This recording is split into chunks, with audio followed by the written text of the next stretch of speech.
Chris, I apologize. Hey, what's up, family? Welcome back. I am Van, and we are all the LFR family. Praise the Lord, God gave us another day, as my guardian will say. Today, we are checking out Will Smith's apology. Apparently, he put out an apology to Chris Rock for slapping him publicly in front of all of their peers. And this is still a huge issue. The difference between my perspective and anyone else's perspective that you're going to check out regarding this issue is I'm extremely forgiving. I'm a huge fan of Will Smith. I wasn't a huge fan after he did what he did to Chris Rock because I'm also a huge fan of Chris Rock. Um, I actually believe for me, in my upbringing, Chris Rock is the best comedian I grew up listening to. All right. I love Eddie Murphy, George Carlin, Bill Burr, all these other people, Rich Pryor, Martin Lawrence, Dave Chappelle. But Chris Rock is my guy. But I listen when I'm working out and when I'm studying and those type of things. I used to listen to Will Smith a lot, his motivational talks, because he's gone such a tremendous way. He's done some remarkable things in his life. But when he did this, obviously it's unforgiving for a bunch of people. But for me, I'm realistic about it. You know what I mean? So let's go ahead and check this out. We're gonna have a good conversation and unpack it.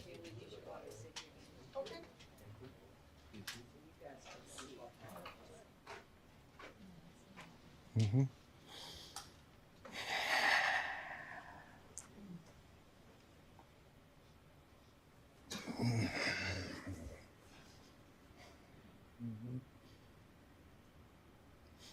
Why didn't you apologize to Chris in your acceptance speech? I was fogged out by that point. It's all fuzzy. I've reached out to Chris, and the message that came back is that he's not ready to talk, and when he is, he will reach out. So I will say to you, Chris, I apologize to you. My behavior was unacceptable, and I'm here whenever you're ready to talk. I want to apologize to Chris's mother. I saw an interview that Chris's mother did, and that was one of the things about that moment. I just didn't realize, and I wasn't thinking, but how many people got hurt. That part right there made me smile, man. Him apologizing to his mother. Him apologizing to his mother. It mean a lot to me. Back in the day, I was a different type of person. Growing up, I was a different type of person. My wife really helped me become the man that I am today. So did my guardian and other people, but specifically my wife and my children. And I became more forgiving and more cognizant of many people that are being hurt by the things that I do. So for him to say that, him to point out his mom, that mean a lot to me. The timing of the apology is still up for grabs.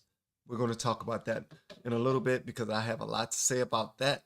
But so far, anyone that comes back to the table and humbles themselves and apologize publicly deserve some leniency. But at the end of the day, we're going to hold them to account. But let's finish listening to the rest. And I wasn't thinking, but how many people got hurt in that moment. So I want to apologize to Chris's mother. I want to apologize to Chris's family, specifically Tony Rock. We had a great relationship. Tony Rock was my man, and this is probably irreparable. I believe it is. No, I don't. I don't think it's irreparable. Because I'm a God-fearing man, and I don't think anything's irreparable. Tony Rock has come out as and represented as a brother should represent. You slapped his brother in the face publicly in front of his peers, embarrassed him, and now everyone's talking about it. Everyone's been talking about it for a minute. I think it's washed over a bit. He's been making appearances and showing that he's cool with it and he's fine. And he's made a joke. He's made jokes about it. Even live when it actually happened, he made jokes. He kept it real classy. Tony Rock, his brother, did not did not take that the same way, because sometimes Tony Rock comes off to me as he understands his brother and he understands him. He understands that he is the aggressive one, and if he were smacked, there would have been a scuffle. All right, but he also understands that his brother, not necessarily that type of scuffling type. He probably would have done that if it weren't from someone as big and in shape as Will Smith. He probably would have, if it was a smaller guy, he probably would have done it. But sometimes it's not in our character to just go fisticuffs on someone without thinking about it. Sometimes we like, what in the world just now happened here? And that's what Chris Rock did, because from what I understand and from what I'm hearing from other people, Chris Rock and Will Smith were actual friends. So for that to happen, um, I don't think it's irreparable. But for him and Tony Rock, it's going to take some time, man. It's matter of fact, it might take a little. Look, we're gonna have to put these gloves on or something, because if this was one of my brothers, I mean, it's been a couple of times. I mean, my brothers have always been bigger than me. I've been the shortest one. I'm only 6 feet even right now, but they've always been taller than me. My youngest one and my oldest one, and when someone, went at one of my brothers, I was very loud about my aggression toward defending them. You're not gonna touch my brothers. Don't even look at them crazy, or something gonna pop off slick. Even if it was the neighborhood bully, I did not care. I did not care. You're not gonna mess with one of my brothers. Period. That's how I was. So Tony Rock, yeah, you just need to focus on your relationship with Chris. All right. No, this is probably irreparable. I spent the last 3 months replaying and understanding the nuances and the complexities of what happened in that moment. And I'm not going to try to unpack all of that right now, but I can say to all of you, there is no part of me that thinks that was the right way to behave in that moment. There's no part of me that thinks that's the optimal way to handle a feeling of disrespect or insults. After Jada rolled her eyes, Now he's going on to the next question, because people are asking him real live questions and he's answering them at the same time. But I do want to say this. Now, although he's having one of those hindsight is 2020 type of situations right now, where he's realizing how silly he was in that situation, and letting us know again, in no way, shape, or form do I believe that that was the right course of action in that moment. But bro, regardless if we apologize or not, there are people who are in jail right now for assaulting people, and they've apologized. They've apologized to people's families and everything. You didn't apologize in your speech, and that would have been a time to do that. And I know we do get hot headed. All of us do. All of us say things we don't mean, do things we don't mean to do, or we do things because we believe at the time that we will get away with it. I mean, I've been married for 24 years come August 8th, with my wife for 29 years. and I done effed up many times. And I apologize, but that doesn't mean that she's going to forget the things that she forgave. And she didn't even have to forgive. And she's been, she's done some, crazy things as well. But at the end of the day, apologies don't settle everything. But I will say, I can see the sincerity in his eyes, regardless if he's trying to save his career. Not necessarily his career. He's gonna be rich regardless. I mean, we're in rich people business right now. We're actually discussing rich people business. These people are well off regardless if we agree with them or not. But at the end of the day, if we look at him as a human, which he is, he's God's child, just like you are and I am. And that's how we should look at him. He's presenting this to us for us to either accept it or deny it. All right? That's why he's presenting it to us. He's doing it publicly. He's doing it publicly for a reason. It might be many different reasons. It could be because, he see that Chris Rock is making his rounds now. He's talking to Dave Chappelle. He's talking to Kevin Hart. He's really starting to come out there and draw this crowd of powerful people around him who support him and understand that he was the victim in this matter.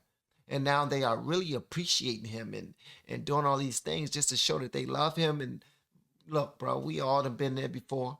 And we all have. We all have, man. I done got my ass whooped before. And I got slapped before. Seriously, I got slapped. Like when I went to go visit my brother one time when he was in our old neighborhood school. I was in high school already, my first year of high school, 10th grade. And he was in the ninth grade in our school because our school went from pre-K to ninth grade. Then when we graduated, we went to high school, which was from 10th to 12th. But they also had ninth, but our school we were in went that far. But anyway, I used to like to skip school when I first started dating my wife when I was 15 years old. And I went to his school to go visit him. I snuck out my school and snuck in his school. It was just walking around walking around the hallways. Me and my man Barry. R.I.P. to my guy Barry, one of my best friends. He passed away too soon. One a real good guy. A lot of great stories to share with y'all about him. But anyway, so I'm walking through the school to I didn't skip my school and I'm in his school and I'm just trying to hide from security and not get, arrested or kicked out. And I run into one of the bullies of the block, the biggest bullies of the block, Bruce. R.I.P. to Big Bruce. R.I.P. to Bruce, man. Me and Bruce had a beef ever since we were in second grade. And he was a bully. I'm talking about a real bully. You talking about if you look at any movie and you look at bullies, he will be what a bully looks like. That's what he will be. Just black. And in Southeast DC in a real nasty neighborhood. But anyway, so he saw me and my man walking in the hallways and he tried to pat my pockets. He tried to pat my pockets like I'm just walking around, and he's with one of his friends, Andre. I don't know if Andre's still living or not. I hope he is. But he pat my pockets, and I was no punk. I was also a bully in my own right. I was just a skinny bully, and I didn't play with guns or drugs or anything. But I loved to fight. I love starting stuff. But anyway, he patted my pockets. I smacked his hands away from me. He smacked me in my face, full open hand. Now, if you smack a man in the face, that is the most disrespectful thing you can ever do to them, other than banging his wife or his girlfriend or something like that. But he smacked the hell out of me. So I'm not the one to be picked on like that. That never was me. So I balled in my fist and I punched him in the face. Period. That's how that went. Now, we did that all the time when we were growing up. That's just how things went in our neighborhoods. What he did to Chris Rock in front of all of Hollywood, the most prestigious, um, the biggest, the highest of the high people were in the building. Brad Pitt, Denzel Washington. I mean, everybody who should have been there was there. And he decided to go up there and smack him in front of everybody. That, sir, is irreparable. And I understand that he was under a lot of criticism already for not responding to certain personal things that was going on between him and his wife. You know, his wife still being in love with Tupac, his wife cheating on him with a young R&B superstar, August Alsina, and having all that much to his face, and then her wanting to have a full out conversation about it publicly on her Red Table Talk. A lot of that stuff was coming down. Then when that went out, a lot of comedians started to call him suckers and just completely disrespecting him. He had a lot of stuff building up, a lot of stuff building up. So for him to do that, I see how he was able to stand up and say something to him. I see how he was able to take a couple of steps towards him. But in order to get from his seat to Chris Rock, he had to take like 15, 20 steps to get to him. And then when he got to him, he still haven't made up his mind to do the right thing. So no, you can't just apologize right now and have it be forgotten right now. It doesn't work that way. But I understand you have a brand that you're trying to protect. I get that. And you also have a good heart. But only you know the real reason why you're doing this. We don't. We can speculate. You put it out here for us. Now we have the right to speculate, but only you know the right thing. And hopefully it was for the right reasons. Or insults. After Jada rolled her eyes, did she tell you to do something? No. It's like, you know, I made a choice on my own from my own experiences, from my history with Chris. Jada had nothing to do with it. I'm sorry, babe. I'm going to say sorry to my kids and my family for the heat that I brought on. I think that's a lie. I think Jada had everything to do with it. I don't think at that moment she told you to go do it, but I think Jada had everything to do with it. You didn't go up there because he was poking fun of you. I mean, at you. You didn't go up there because he was talking about your haircut, or he was talking about the August Alsina situation. No, as a matter of fact, the jokes that were coming from Chris Rock were pretty light. He was comparing her to what's the Jane movie that had Demi Moore in it.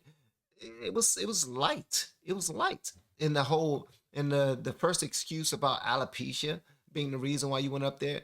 Listen, regardless if she told you in that moment or not, Jada Pinkett had everything to do with the reason why you went up there, to try to vindicate. You try to take up for your lady. It just didn't go well. It didn't. It was horrible, actually. It was cowardice, like on a grand scale. Kids and my family for the heat that I brought on all of us. To all my fellow nominees, you know, this is a community. It's like I won because you voted for me. And it really breaks my heart to have stolen and tarnished your moment. I can still see Questlove's eyes. You know, it happened on Questlove's award, and you know, it's like I'm sorry really isn't sufficient. Well, I get that he's apologizing to his peers, but at the end of the day, bro, damn your peers. Your peers are assholes. Your peers did nothing to prevent you from doing it. And then after you did it, they celebrated you. When you gave your speech, they still cheered. They stood up and clapped their hands when you still did not apologize to Chris Rock. So your peers that you're apologizing to, I give a damn about them. They can care less about Chris Rock in that moment. They only care about you. Apologizing to them right now is pointless, be honest with you. What would you say to the people who looked up to you before the slap, or people who expressed that you let them down? So there's two things. One, disappointing people is my central trauma. I hate when I let people down. So it hurts it hurts me psychologically and emotionally to know I didn't live up to people's image and impression of me. Before y'all say that that's bull sugar honey iced tea, I just want y'all to know that I also am the same exact way. I try my best not to give a crap, or I wanted to say the F word. I try my best not to care what people think or how they feel about me. But I've always been a people pleaser. Always, ever since I was a very young boy.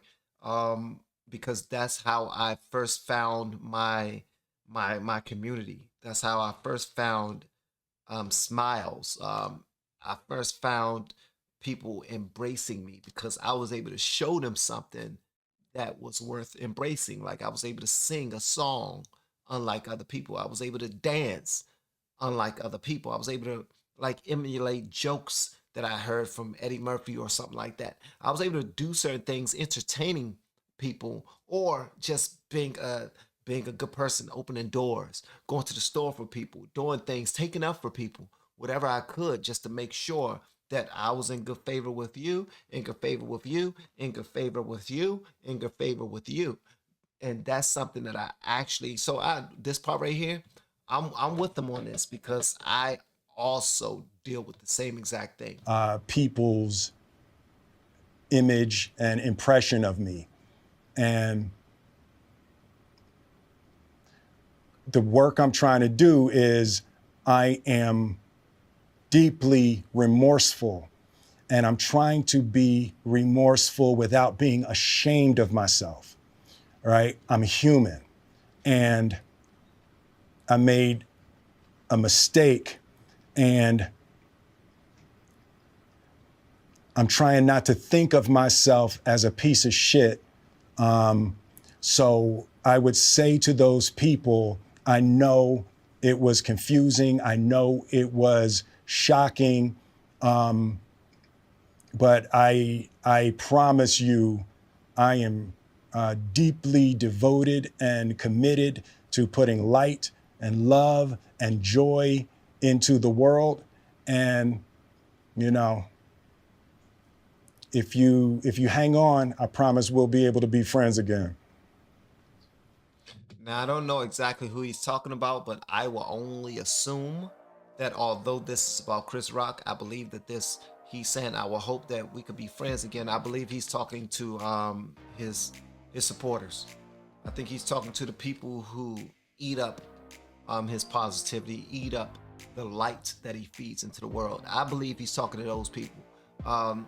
He's also talking to Chris Rock, but he's, for the great majority of the people he's talking to, he's letting us know as supporters of his or ex-supporters, I don't know what side you're on, that he is still the same person whose job is to take care of other people, just to make sure that he used whatever gifts he had to feed us with light and joy and love. But I just want to say to you, bro, and I know that Will Smith would never see this. It's okay. It's all right. We all F up. All right? We all F up. I think this one was big. It was huge because it was public, and it was also on someone who we don't feel was deserving of that energy. So yeah, your apology, I appreciate it. I think some of it is just from my scope, from my vantage point, from my periphery, is BS. Because I know that it has an agenda behind it. And I hope whatever you're seeking, you get it. But I think that it's big for anybody, especially a man, to sit in front of the world and apologize the way you're doing. So kudos to you. I hope you receive the comfort and healing that you're searching for right now. But I do want you to consider the fact that your apology will not erase the embarrassment that Chris Rock and his family had to go through. It won't. Your realization of you being a bigger man and kind and loving and joyful and supportive and filled with light does nothing for the embarrassment that you bestowed upon that man who did not deserve the energy that you gave to him. Now, some people will say, and I've heard people say this, he picked on Will Smith's wife whenever he had a chance. He made jokes about him, and if somebody make jokes about your wife over and over and over again, you'll do the same thing. As a matter of fact, if somebody make jokes about you over and over and over and over and over again, you'll do the same thing. Probably do something even worse. Very well may be the case. But on this particular situation, you were wrong. Your apology is appreciated. And the only person that can judge you is God himself. So this video, hopefully it does the job that you wanted to do. But we're not in a position to say yay or nay. Chris Rock is, and God is. That's it. Hopefully this makes you feel better. Per usual, I want to hear what y'all got to say about this in the comments below. And if you have yet to hit that subscribe button, please make sure you do so on your way out the door. Once again, guys, I'm Van, and now we are all the LFR family, and I look forward to seeing you on the next video and hopefully inside the Patreon as well. Y'all have been amazing per usual, man. Love y'all.